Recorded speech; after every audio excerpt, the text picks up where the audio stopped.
Why matches made in heaven sometimes fail. It is amazing how many singles cling to the myth that a soulmate relationship is supposed to be perfect, guaranteed to work even under the worst circumstances.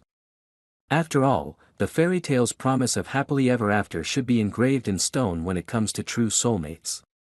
If it were not, it wouldn't be considered the ideal and so important to quest for.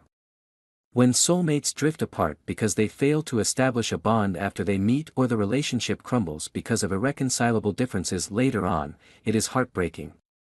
The promises made before the incarnation remain uncompleted, a tragedy for both souls whose evolution demanded the fulfillment of a destiny. Matches made in heaven descend on earth, and if all goes well they bond in commitment.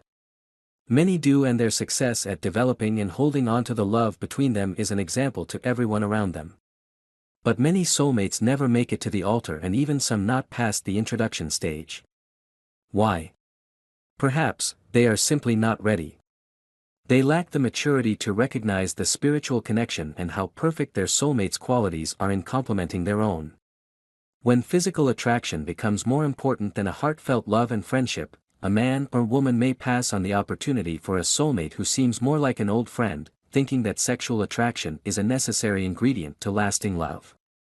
Conditioned mindsets and cultural imperatives of ideal body types, compatibility tests that profile a match, and wish lists of qualities that represent ideals can send one hunting for a match that doesn't exist. Unrealistic expectations can be difficult to shake because they are constantly validated by our culture.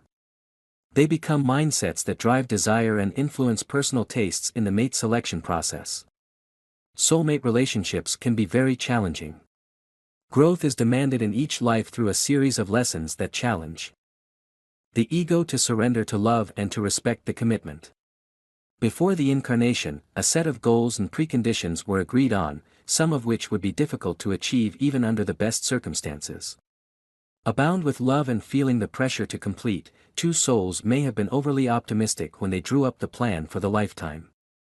The hardships they chose may have proven too hard to bear. In some instances, the same emotional patterns are repeated and soulmates fall further from grace, compounding their karma. Although, not every event in a couple's life is predestined, some potentials as well as limitations were written into the destiny plan. For instance, one partner may have agreed to help the other grow emotionally and heal psychological patterns that the soul perpetuated in several incarnations. They are meant to shine the light on any weaknesses in their soulmate's character and demand growth from them no matter how much they object.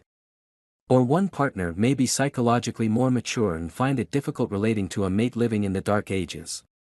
For many at this time, the lessons revolve around establishing equality in the relationship. Some may find it difficult to value their mate's point of view and to choose equality over more traditional male and female roles, especially when they subconsciously cling to their parents' legacies. Tired of fighting the battle of the sexes, they decide to part ways. When there is a lot to make up for in this life, because of past life karma, the lessons can be inordinately difficult. One partner may wonder what on earth they did to deserve someone whose cup never seems to fill no matter how much love they are given. It would be awful to discover you killed your soulmate in a previous life. But, if you keep your promises to them in this life, you will redeem yourself in their heart. Negative memory impressions from past lives can be carried into this life and sometimes interfere with the bonding process. The ghost of memory triggers a strong emotional response, a response that may send a soulmate running in the opposite direction. One woman whose soulmate relationship failed its tests described the feeling as, "Sometimes we couldn't be in the same room due to the strong energy." Soulmate relationships fall apart for all the same reasons that any relationship does. Unfaithfulness, addictions, or a poverty of love, whatever the reason, soulmates who cannot learn to break through their destructive patterns will eventually give up trying and lose interest in keeping the relationship alive.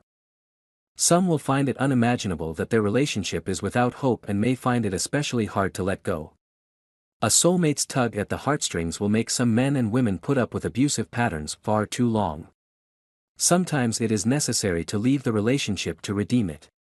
Twin souls have a lot at stake in keeping the connection going even after the breakup.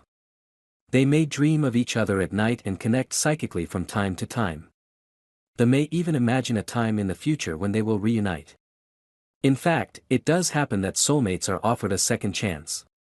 A man I interviewed said it took 15 years before he reconnected with his soulmate after he failed to respect the commitment the first time. He was grateful for the second chance. Where there has been significant growth with milestones achieved, twin souls may reconnect for a second chance. If they do, they are offered a great opportunity to forgive and begin again at fulfilling their important promises. Operator, if you like our article, give Conscious Reminder a thumbs up, and help us spread love light. Operator.